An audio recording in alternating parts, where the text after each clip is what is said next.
This podcast is brought to you by The Unpack Show, a podcast where we interview the most self-made visionaries who have the ability to positively impact the lives of people. Hello, family, and welcome to the Unpack Show podcast, where we bring you opinions that matters. Please join us as we sit down with our guests to have meaningful conversation where we share ideas, opinions, and experiences that are about helping you to improve your life. Today on the show, we have one of the most special guests, Brian Kekana, better known for his single track called Kekanas. Brian is a born-again Christian who grew up in church, and his love for gospel music started in 2008. In 2009, he worked with Pastor Buhle and Pastor Philly to conduct workshops. Brian is also a grade 6 and 7 teacher at Maruda Christian School. He believes that his purpose in life is to inspire and encourage other people. Brian realized at an early age that he had the gift of writing songs. During his teenage years, he wrote songs, though he never stored them or recorded them, and that's how he lost them. Brian formed a group and named it Mokopane Souls Revival, and later joined forces with his friends and changed the name of the group to Jamming for Life. That's when he wrote his hit song like Kekanas and Palma. Kekanas was released September 2019 and Palma in June 2020. And now he is completing the album, and it will be the first album. It promises 10 hit songs written and composed by himself, Brian Kekana. One of the biggest achievements in his career was when his songs were played on the national radio station, Thobela FM. Brian, it's an honor to have you on the show. Thank you for having me. So, Brian, I remember the first time we met, it was at Men of Vision event, and that's where you performed Kekanas. Yes. It was a very nice song. We really enjoyed it. Thank you. So, you began writing songs at a teenage age, and unfortunately they were never released, and later on 2019 and 2020, that's when you released two of your songs. So I want to know that at this particular time of 2019 and 2020, what influenced you to write these songs and release them? Like you said, during my teenage years, I've been singing songs, composing songs, but I couldn't get an opportunity to record and release them since I was young, and I did not have information back then and connections. It was just me and music, me and singing, and that's it. So I was singing at church, but then as we grow, as we develop, we meet new people, and then you get to desire things. You get to desire to sing, to see, to what you watch people as they sing, and you say, one day I want to be there. And yes, I grew up and I got inspired, and I started writing songs. This time around, I made sure that I record. Then that's when you made sure that you record them. So the process of writing them and recording them, what's the difference between back then when you wrote them and lost them to right now when you wrote them and you managed to release them? What's the difference? Like I said, back then I was young and I didn't really take music serious, and I didn't know myself. Now, since I know myself, I understand my purpose here on earth. So that's when I got encouraged to continue, and I wrote songs. And I said, one day I have to release these songs. And then 2019 came, and then it felt right to release Kekanas by then, because during that time in our country we had xenophobia, people were killing each other. It was just chaos and war between South Africans and foreigners. And then that's when I understood that now God is saying I should release the song. I believe in God, and then I had to go with it, and I released the song. It became a hit song and people loved it. I got to be introduced into the music industry, where I have learned a lot. I am still learning, and then so the song worked for me, and then my name was out there now. People knew me, and yes, I grew up. So writing the song Kekanas you were actually inspired by the chaos that was happening around the world? No, not really. It was when I get my songs, my songs come at the moment where I'm alone, and then probably after worship or after prayer, and I am alone, then I start singing. That's when I get my songs. I don't sit and say, today I'm going to write a song. No, I God and I pray to God, and then I chill. I become a normal person and I just chill. And then when a song comes, it's a new song, I would know that this is a new song. Then I sit around, I take out my phone and I press record, and so I can record the melody. And because later on, if I don't do that, later on I'll forget the words. Remember, when I was young, I did not have a phone, so I couldn't record the melodies and the songs by then. So now that we have technology, I press record and then I record the song. Later on, that's when I would say, okay, this song, let me arrange it and put it in a way that it can be recorded. And yes, and then so that's how I received Camila's and other songs. So for me to release it, then it was inspired by what was happening in our country. Oh yeah. Yes. And what really inspires me right now is that it's not that you don't go about saying, I want to sit down and write a song. Yes. It's something that comes. It comes at the right moment, and yes, I wait for that moment. Okay. So and you say that your purpose in life is to inspire and encourage other people. Yes. That's what I love, because the lyrics, when I listened to the lyrics of Come Healers, you know, it has that spark of speaking to your spirit. It has that spark of actually like awakening you and say like, wake up. Can you see the world in a different perception? Wake up. The lyrics actually speaks to us as humans. Like for me, it spoke to me, and that's why I was inspired by it. And for you, your purpose is to inspire and encourage other people. Yes. But why is music a vehicle that allows you to actually inspire other people, particularly to gospel music? People love music. People follow music. So with gospel music, there's something about gospel music that goes to the soul of a person. So if you listen to gospel music, it will make you think, it will make you want to understand your own life, how you have a relationship with God. That's how music works. So with gospel music, it when I sing like you are saying now, it inspired you to look at yourself and how it changed your life. So now with gospel music, people listen to it and then their lives are being transformed, their lives are being changed into something better, something positive. The purpose of gospel music is to change people and turn them into something positive, tell them to be positive and always stay positive at all times. Yes. That really inspired me a lot, because I remember there was a time, I can't remember the lines specifically, but there was a time I wrote in my diary that people are being inspired either by the music, people are being inspired by reading books. So as a person, it was a question where I had to sit down with myself and ask myself, like, what is my purpose here on earth, and what is the vehicle that I can take in order to shape my purpose into the world? And that's when I had to realize that I have to do something that is meaningful. Yes. I have to do something that can actually allow people to tap into their self. Because it was fascinating at how I discovered the meaning of transformation. They say a meaning of transformation is to actually tap into your deepest dimension of who you are and actually release what is inside you to touch the lives of people. But for you, tell me, how did you manage and the process where you discovered that, you know what, music is for me? I grew up singing. I remember then the love for music, it was Kwaito. We used to listen to Kwaito, we loved Kwaito. And then since I got born again, I'm a born again Christian, so I got to church, and then that's when I've seen a music in a different way. And so it changed my life. First, it changed my life first, the gospel music, it changed my life first, and the music.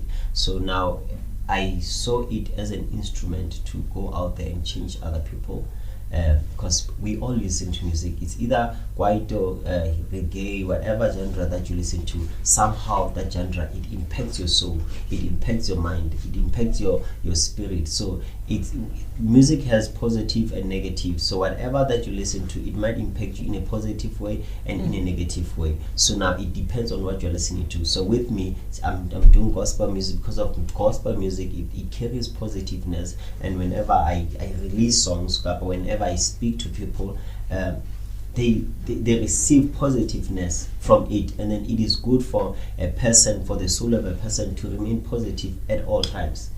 You understand? That really inspires me.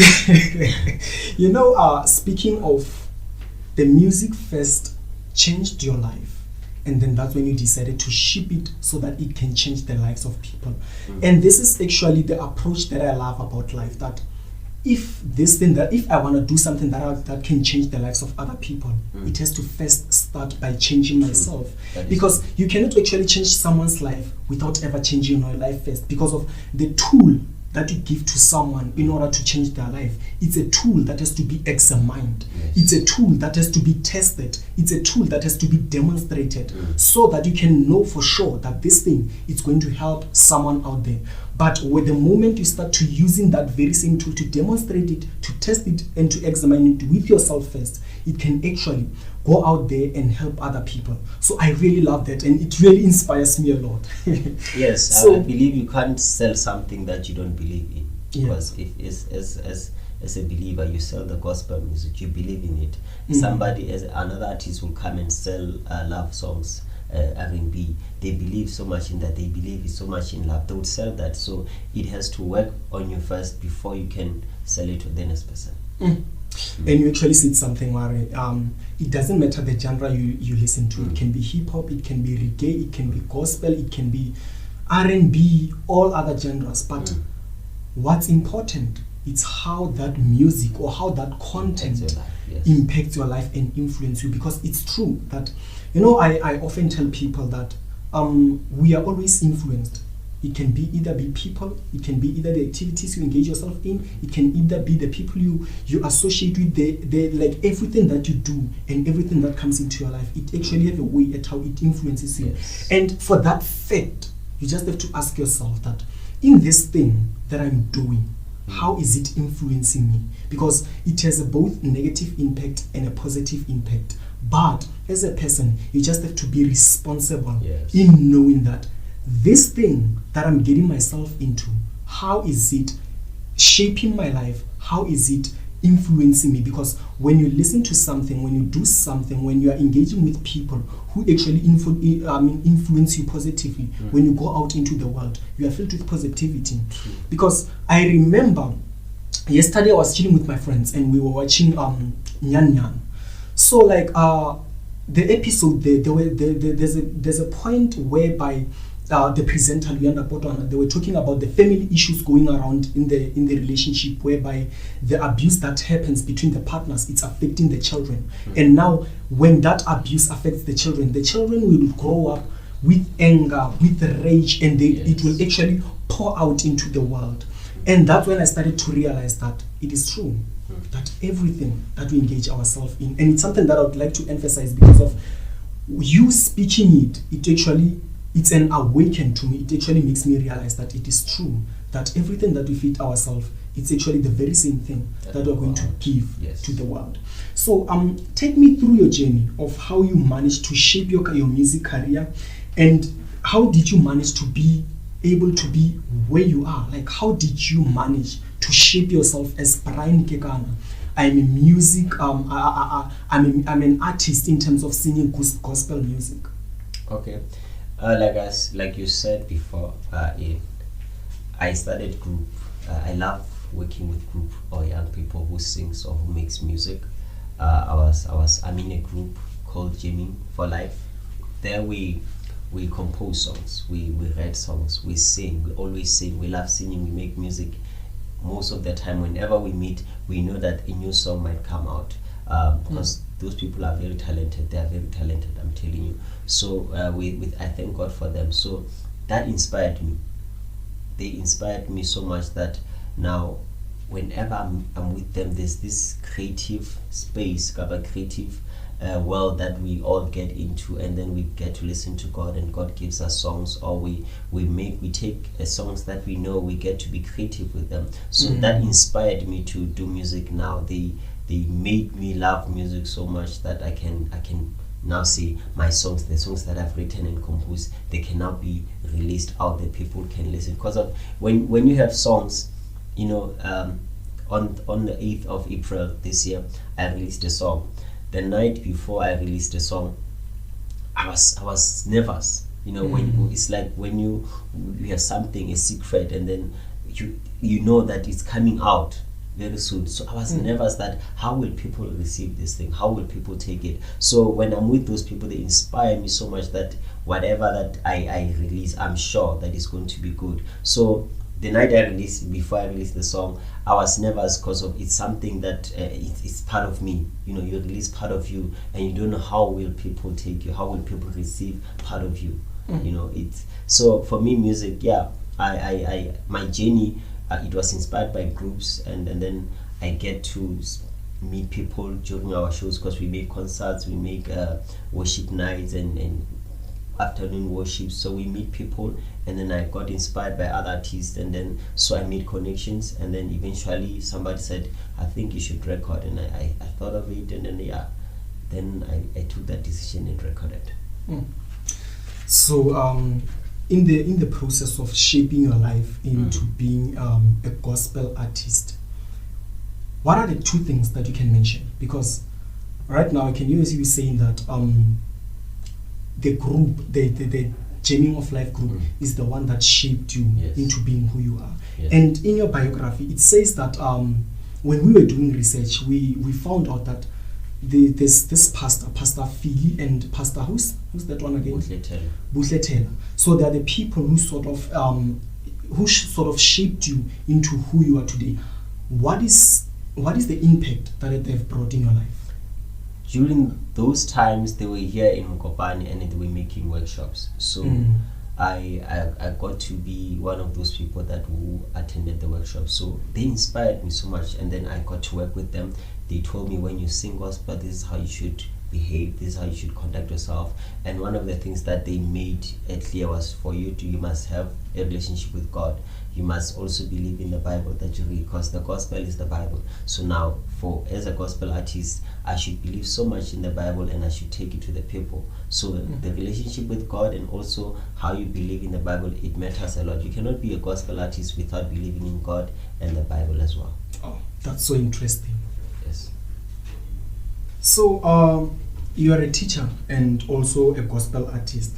So how do you manage to sustain these two careers and to also succeed in all of them? Because once again, doing a research on you, we realize that you are doing well in these two careers. But how do you manage? Because of all of these careers, they need sustainability. You set your priorities straight. I'm a teacher.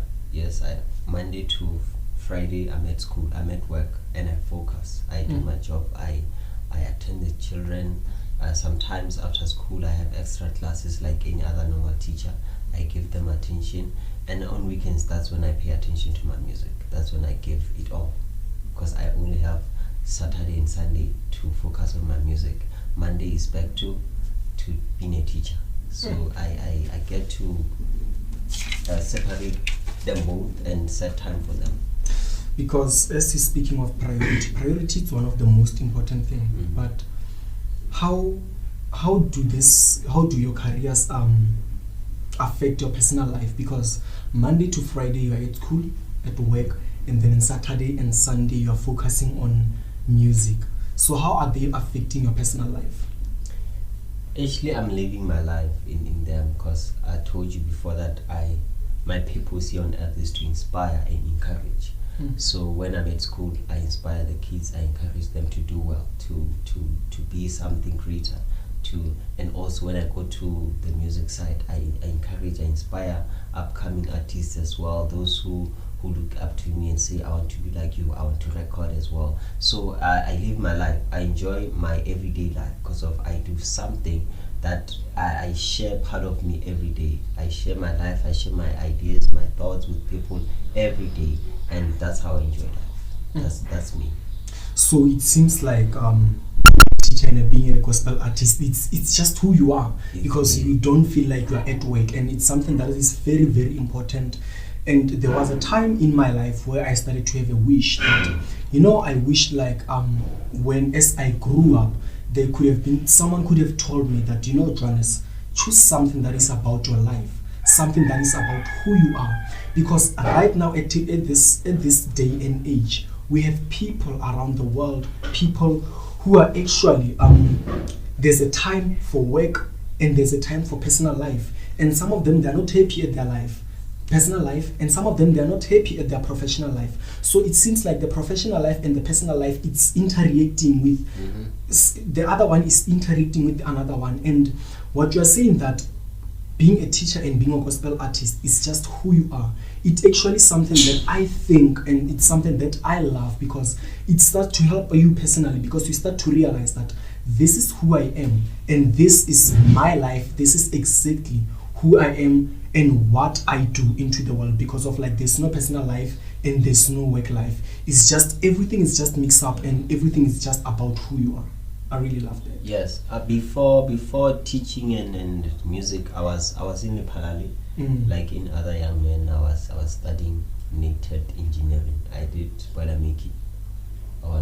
So I loved it, but then there was a time where I realized that every time I wake up and I go to college, I would wake up with sadness, because now I'm starting not to enjoy this. I've noticed that when I go to work, then one day when I go to work, I will just wake up the same way. I will wake up sad. I'm going to work and I don't love this job. I don't love this thing. So that's when I decided to change my career, and I said, okay, let me go back to teaching, because of it's something that I was always running away from.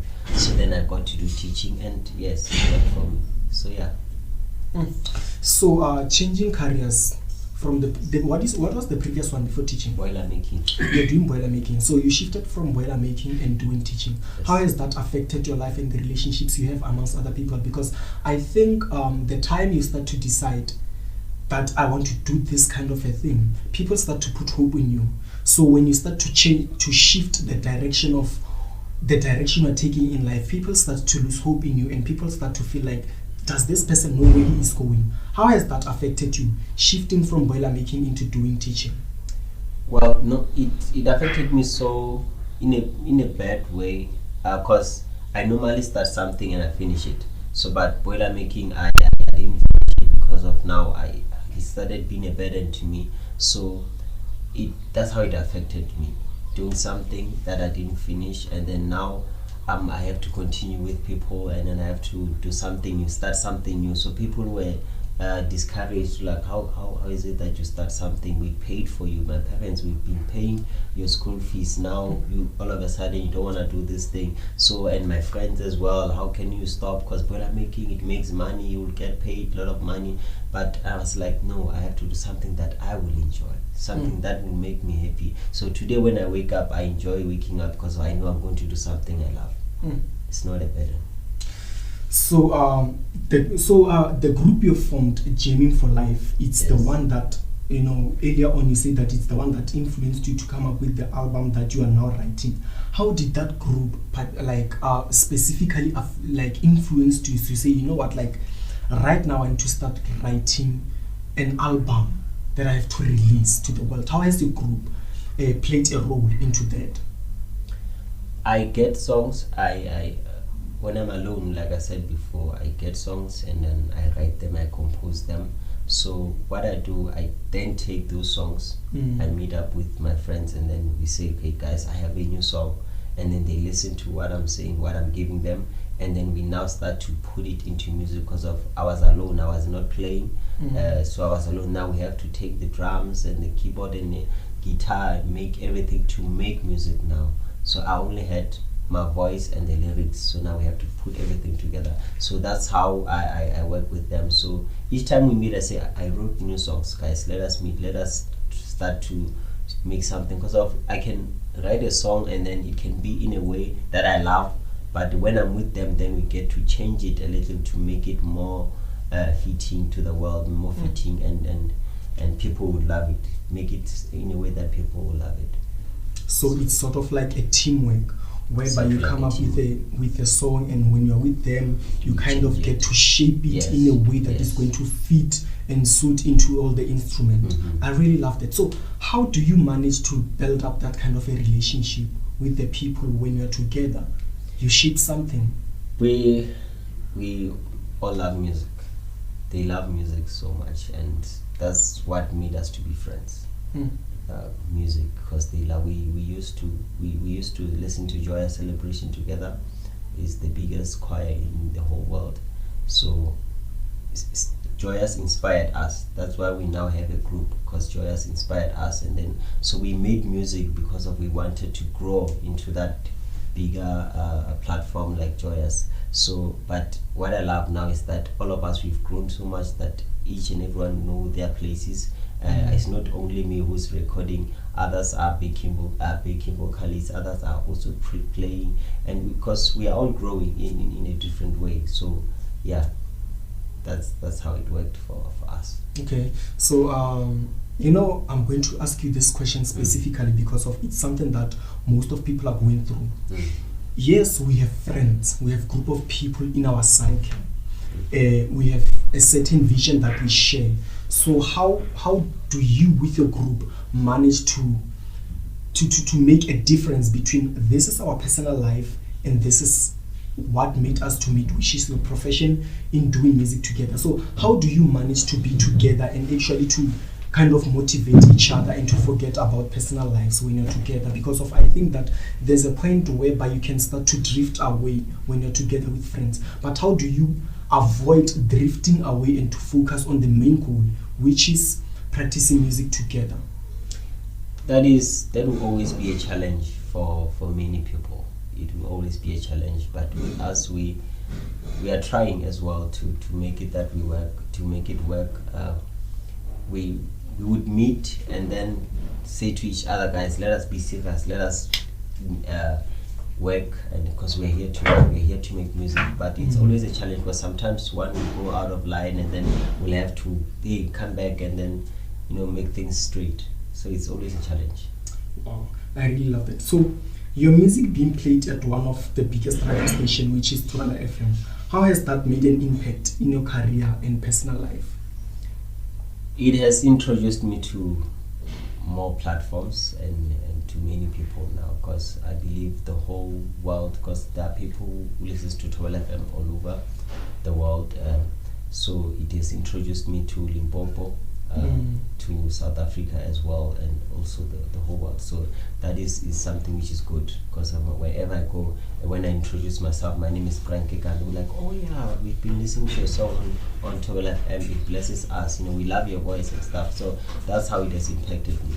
Wow. Yeah. So it actually kind of given you a push, yes. It gives you a start to actually be well known, and then wherever you go at every moment, you are now able to get known, and it's not hard for you for people to actually recognize you, and when you actually get on stage, people can actually easily interact with you. Yes. So yes. Right now at this particular moment, there are a lot of people who are doing music and they are not well known. So what kind of advice would you give to them going through an issue of not being known, struggling to put their name out there, getting bigger opportunities? It's a challenge, because you have to be ready first. You don't just wake up and say, tomorrow I'm going to the studio, I'm going to record, and then after that I'm going to be known. No, you have to prepare and be ready as well. There are things that you have to learn about the music industry. For example, the online stores things you have to learn, because of now people we no longer sell CDs and DVDs like that. We sell online, and now our people, they don't know these online things. They want to download a song, go what, and then they get it for free. And you have to prepare yourself and know that I'm not going to receive a lot of money from this thing. Yes, I'm going to give my music to people, I'm going to pay, and people will just listen to me, but at the same time I'm not going to make money. If you're going to go into the industry to make money, then you're going to be disappointed, because we don't make money at all. People still they download our songs in a piracy way, and which is bad, and we still have to educate them. So also, it depends on the kind of genre you're doing. Check if the market is ready for you. Check if your people, the ones in, for example, if you are from Mukopane, check if your people in Mukopane, are they going to support you? Are they on your side now? And also, are you ready financially? Because of, like I said, you're going to finance everything yourself. The music won't finance itself. You are going to pop up money from your pocket, and then, I remember when I started, I had to wait for my salary. Okay, month end when I get paid, then I have to pay the backing vocalist. I have to pay the keyboardist, I have to pay. You take money from your pocket, you do all of that. We don't have sponsors. Even now I don't have sponsors, so I do everything. I wait for my salary, and if I got a gig and then I was singing somewhere, they paid me, that money I know is going to help as well in this thing. So you have to prepare for the industry. We don't make money. Yes, sometimes when you are big, when we are well known, like other artists, Benjamin Dube, or maybe you are part of the group Joy Celebration, that's when you'll be well known as well. Then when you get gigs, you make more money, because you'll be able to charge over 30,000 and more. So now if I charge you 30,000 here in Mugopan, you'll complain and say you are not even known in America. How can you charge such money? So you have to prepare. It's a challenge. So have you ever came across this kind of challenges? You mentioned one challenge that you need to prepare yourself for people to accept you. Now, if you haven't yet prepared yourself for people to accept you, you are going to experience what you call rejection. Yes. And that's going to affect you badly. So this kind of challenges, like, how have you dealt with them? Well, in your preparation, like we make shows, we have in the gospel industry, we make shows, we attend other people's shows, we try to sing, we ask for slots whenever they have shows, we sing, and then that's when you will see that, okay, people love me, people don't love me. When you try to sing and then people will just sit down and look at you, or when you sing and people like woohoo, they clap hands for you, that's when you say, okay, now what I'm doing is getting better, people are starting to love me, your name is starting to be recognized. That's when you will see that, okay, now I can release, I have backup of fans. At least I have 100 people that can buy my song or can play my song, can help me advertise my song. You know? So it seems like from what you're saying, I get a sense that you have to actually test the product that you have or a service that you have to the people. You sell yourself. You have to win people over to yourself first. That's how it works, because of people don't just love a person because of we see you singing and then we automatically love you. It doesn't work like that. You have to sell yourself. People have to reject you. People have to come and tell you that you are not performing good. You know, such things, criticism, it also works. You know, you have to, we start from zero. You know, the more you start singing and people reject you, people criticize your work, you develop, you grow, and you go back home and you train yourself. You get voice training, or if you are playing something, you start playing as well. You don't just come and become good. It's a journey. It's a journey. It's a journey. So what I love, and this is a quote that remains in my heart, I've told myself in the journey of my growth, I've told myself that, you know what, you don't actually have to be perfect to start. You just have to start, and perfection will come out. Will come along. Will actually roll itself out. So growth comes from imperfection. So most of the people, I think we are stuck with the notion of I want to be perfect before I start something, and that notion of perfection, it's actually the one that actually leads us to procrastination. So for you, like haven't you ever been in a position whereby you kind of had to pull your legs, you know, like procrastinate a bit because of like you thought like, you know what, maybe I'm not yet perfect, I still need to develop this and that. Like, how did you manage the procrastination? You know, like I said, I was writing songs. My songs were not ready. I would record myself and give it to another artist and say, can you listen, tell me what you think. And whenever they would criticize and say it's not good, sometimes I would then tell myself, okay, this is not working, I'm not a good writer, I'm not a good composer, and I would give up. But because of that was something which is in me, it always came. Writing songs always came. You know, I would give up and say I'm no longer going to write, or maybe take my songs and give it to somebody to listen. But they always came. They always came to me. So yeah, well, giving up is there. Challenges will always come, and then if you are alone, then I'm telling you, you're going to give up. So what worked for me is it's always been with people. You know, whenever I have questions, I would find somebody to ask questions. You know, we must ask people for help. We don't just sit and say I will make it on my own. We ask for help, and then there are people out there who are willing to help. There are people out there who are willing to share their time and spend time with you and give you what you need. So people should always check, knock on the doors and see if the doors will be opened. So from now on, like, how do you envision? How do you want to shape yourself as a gospel music? What is your vision at this particular moment?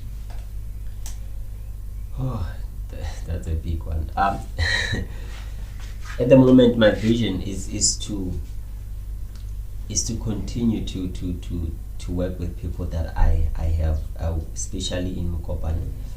My vision is to inspire more artists in Mokopane, and we should build a music industry in Mokopane, the kind of music industry that will benefit our town, that will benefit our villages, people who wants to be artists, people who wants to learn things about music.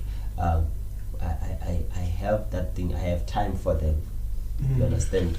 And then my friends, we always have time for such people. People wants to learn, people wants to grow. Because of the music industry, when we have a big music industry, that is when we can start to make money. Because of now, when we charge people for our time, for our performances, they then they complain. How can we charge? Because of people don't know.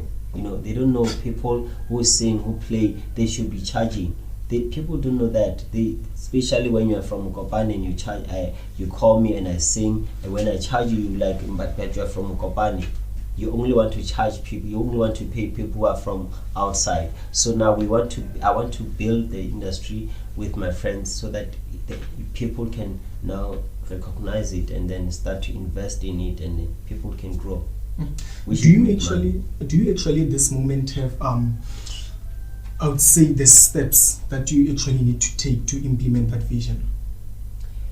We always do that. Whenever we meet with people on Facebook, they contact me, and whenever I meet with them, they ask me questions. I'm available, and I give them what they want. I tell them where to start, and like I said, we start at home first. You prepare yourself. So I always tell them, prepare yourself. This industry can eat you up and destroy you. You should prepare yourself. Wow, this has been one of the most amazing conversation, Brian. It actually inspired me. It actually humbled me, because I know that along the journey of the process of this process of growth, it's a journey that you need to prepare for yourself. Thank you for that, man. Everybody, this has been Brian Kekana, officially known for his hit song Come Healers. Brian, it was an honor to have you on the show, man. Thank you for having me. So, where can people find you? I'm on Facebook. I'm Brian Kekana. I'm on Instagram. I am MB_Kekana. Twitter MB_Kekana. That's where you can find me. And my numbers is 079-6785-671. Thank you, Brian. Thank you. Thank you for joining the podcast. If you would like your comment to be recorded on the podcast, send it to our WhatsApp number 061 453 0960. 061 453 0960.